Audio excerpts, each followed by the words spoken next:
Hi everyone, you are listening to Astrology with Jessica. This podcast is intended to start the conversation about astrology and how it can enhance your life. Discover more about your destiny through understanding celestial signs and symbols. Welcome to your magical journey.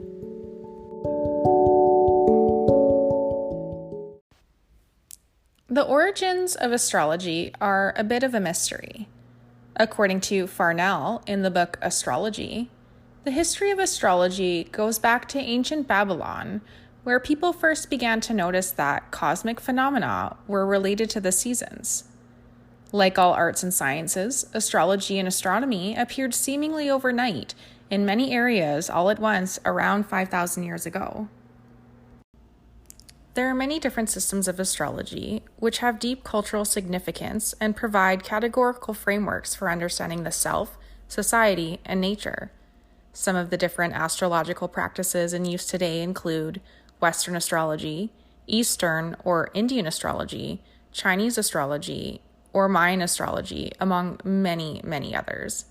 This podcast series will mainly focus on the use and interpretation of Western astrological practices, as that is the modality that I use in my practice. What is astrology? Broadly, astrology is the study of movements and relative positions of celestial bodies, interpreted as having an influence on human affairs and the natural world.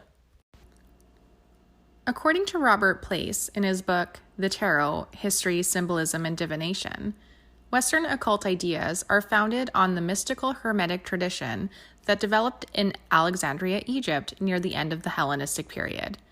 These teachings were collected in books on philosophy, alchemy, and astrology that were attributed to the mythical sage Hermes Trismegistus, who is said to be an ancient Egyptian who lived before the time of Moses.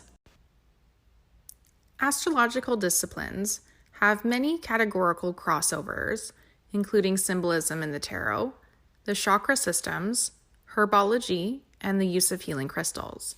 Thus, each of the 12 zodiac signs in Western astrology have energetic correspondences, which we will discuss in further episodes on each sign. These 12 signs can be categorized into 4 elements: fire, earth, air, and water. The 3 fire signs are Aries, Leo, and Sagittarius. The 3 earth signs are Taurus, Virgo, and Capricorn. The 3 air signs are Gemini, Libra, and Aquarius. And lastly, the 3 water signs are Cancer, Scorpio, and Pisces.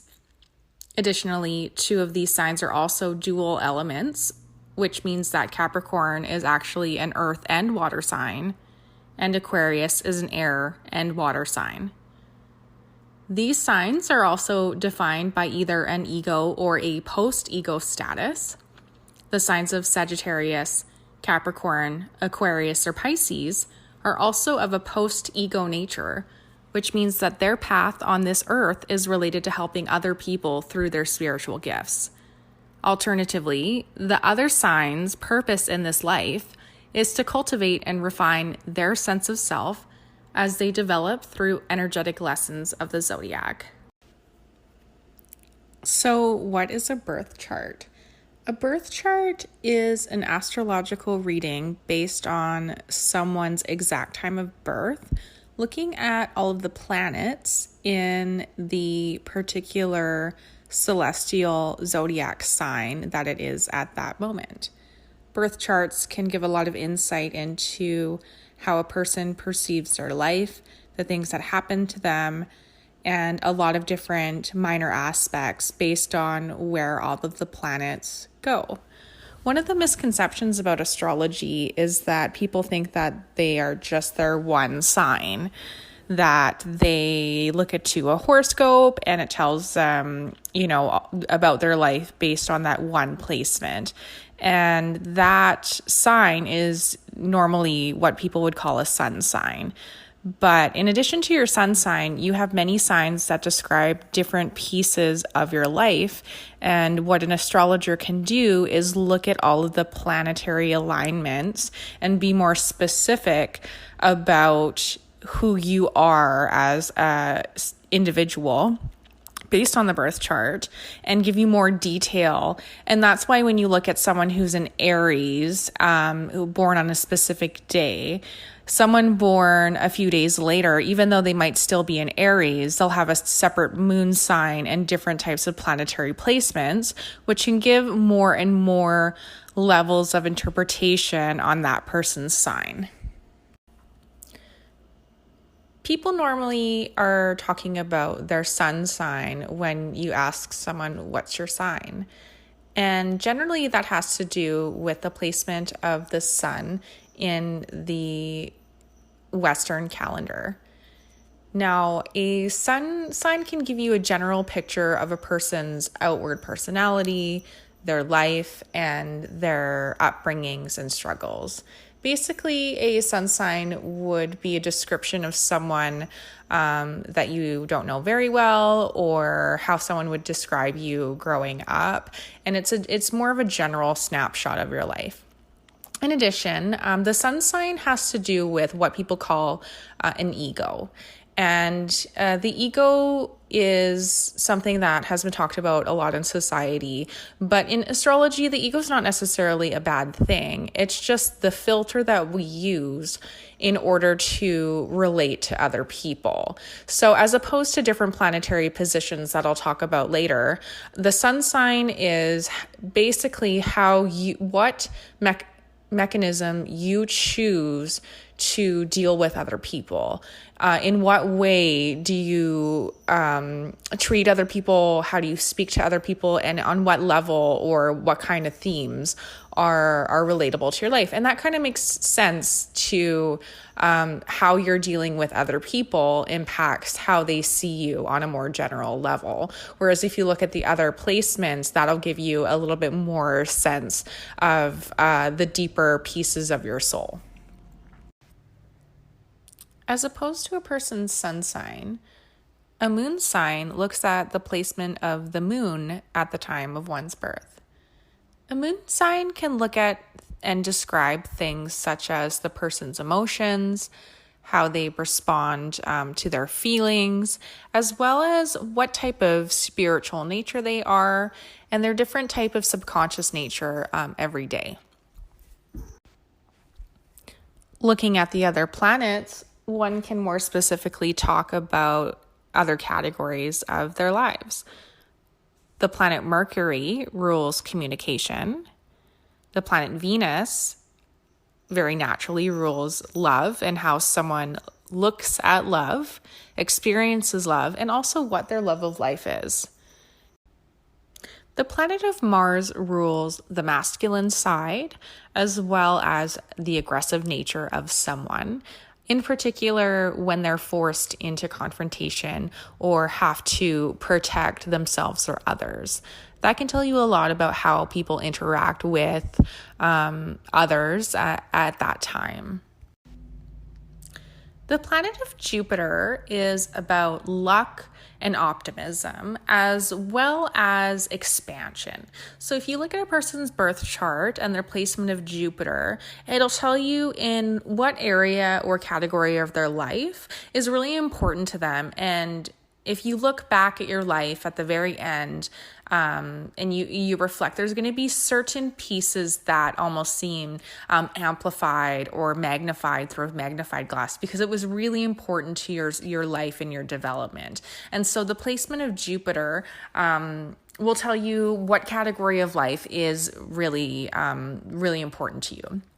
As well, because it's expansive, it might be an area of your life that you've had to spend a lot of time on, maybe even more so than other people. So it's definitely an exaggerated piece, no matter how you look at it.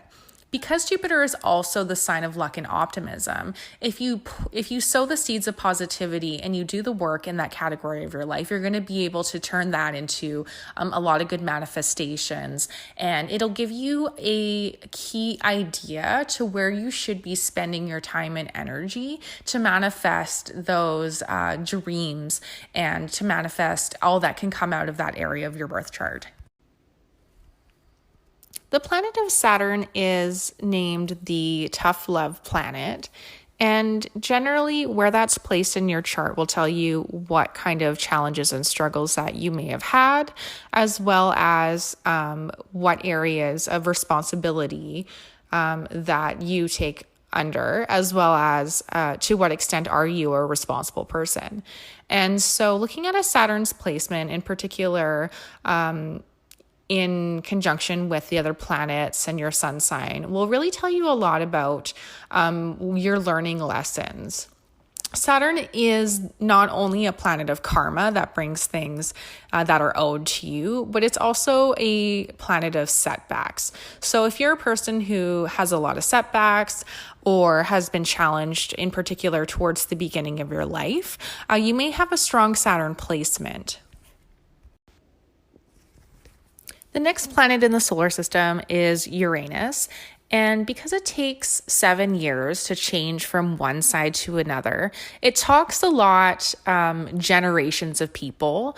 It will give you an indication of things to do with your own psychology and makeup, but it is talking about the broader generation that you've been growing up in and your peers within 7 years, just like the rest of the outer planets. They have a very long cycle around the sun. And because of that, they stay in the signs for an extended period of time. So Uranus talks about, it talks a lot about your spiritual gifts and what you can give out to the world. It'll give you an indication depending on what sign it is.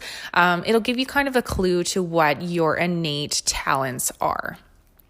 Uranus is also a planet of revolution, and it's also a destructive nature. So again, depending on the area that it is placed on in your chart, it'll give you an idea of what your revolutionary energies are related to, or in what ways do you need to tear down, or would you like to tear down systems that don't necessarily work anymore. So looking at the ways that protests and different types of eras come about, usually it's a generational change. It won't necessarily be, even though there might be leaders of one or two or a few spearheading a campaign on different types of new initiatives, it's generally a change in the collective consciousness that happens when big societal changes happen and when systems are broken down. And so those types of changes and those types of underpinning movements that are a bit more rapid and a bit more unstable is definitely Uranus energy. And looking at that placement within your chart and the chart of different types of eras of people is very interesting to see the correspondences and the types of things that people are very, very passionate about. Neptune spends about 14 years in each sign. And Neptune can talk about the types of spirituality that a generation may go through. It may talk about to what extent are they more religious types of people, or to what extent are they more of a scientific type of person, or, anywhere in between.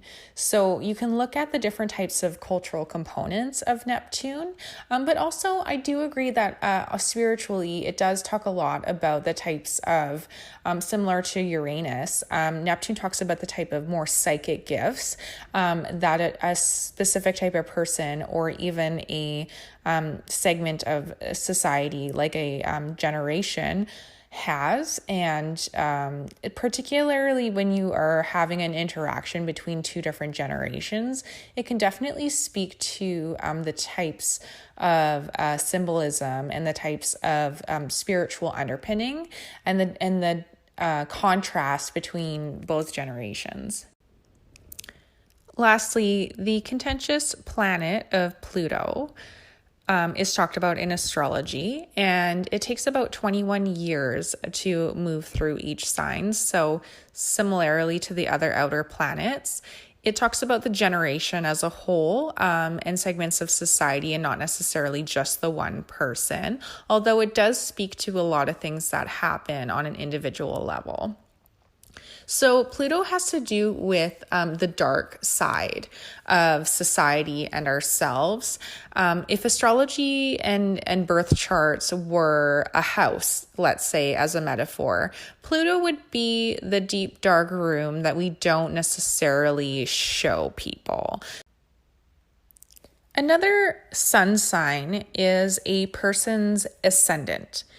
And the ascendant sign is what you would calculate based on the exact moment a person is born, as opposed to the day that they're born, where signs may only change between a couple of degrees in the same sign. But if you look at the exact moment a person's born, as opposed to someone who's born, let's say, an hour later, they're going to have a different ascendant sign.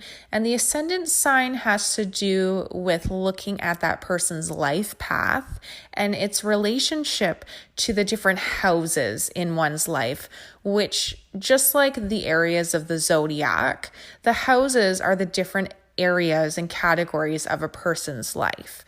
And so this is where things get even more complex, and you look at the signs and the planets of a person's position in their birth chart, but then you also look at it juxtaposed onto their house system.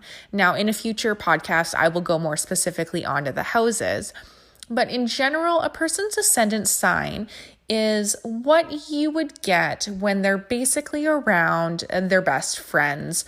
If the astrology is a house, the ascendant sign would be the front hallway. It has a lot to do with how a person looks and their physical features and their attributes, but it is basically their true self. The sun and the moon and all of the planets talk about who they are under particular situations, but the ascendant sign has to do with their first house, which is the house of self. So you can talk a lot about who you are truly in nature by looking at your ascendant sign. Another thing to consider when looking at your birth chart is if a planet is in retrograde. So what that means is that on Earth, it looks like the planet, after moving direct for a certain amount of time, seems to move backwards backwards into the sign before it. Now, this is actually just an optical illusion. All planets are moving forward at all time. It's just the way that the planets are perceived in alignment to where the person is observing it on the Earth. So what that means in astrology, and there might be a couple of different ways to interpret this, but the one that resonates with me is when a planet is actually in retrograde. It doesn't mean that it's a negative influence, but what it does mean is that there's a spirit journey. So it means that there might be additional challenges or lessons or vision quests that need to be done in that area of your birth chart, or an exaggerated lesson, or an exaggerated amount of time. So you're going to want to look at what area of the birth chart the planet is in retrograde, what planet, because they do behave differently in retrogrades, and I can talk in future discussions about how that works, or my interpretation of those energies in retrograde. But in essence, I wouldn't necessarily look at it as a bad thing, but more of what lessons that planet in retrograde is trying to teach you. Beyond birth charts, there are a number of other applications of astrology, but understanding your birth chart is a pretty fundamental first step to understanding astrology. One popular way of using astrology is to do what I like to call astrology weather forecasting.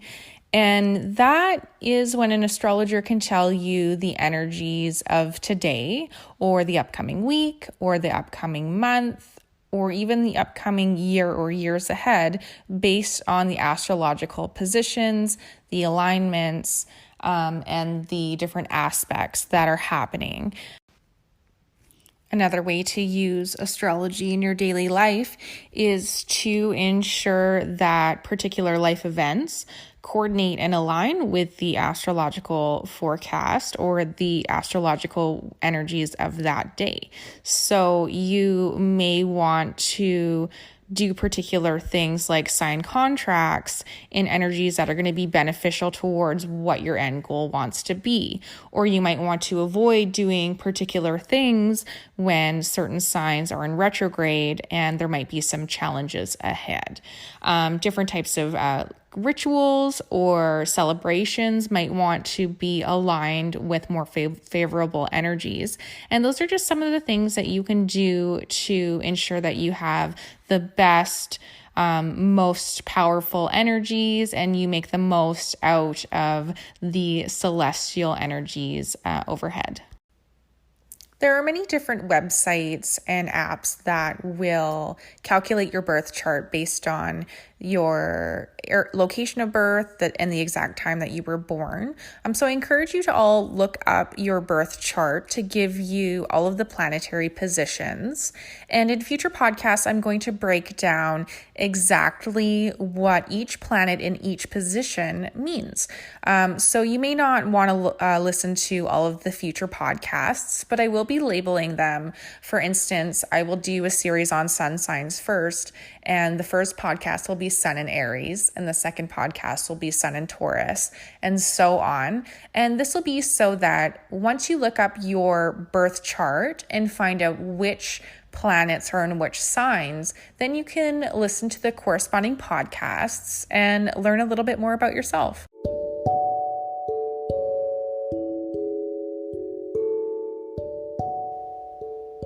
Thank you for listening to Astrology with Jessica. Please like this podcast and share it on social media. You can follow me on Instagram and Facebook at Astrology with Jessica.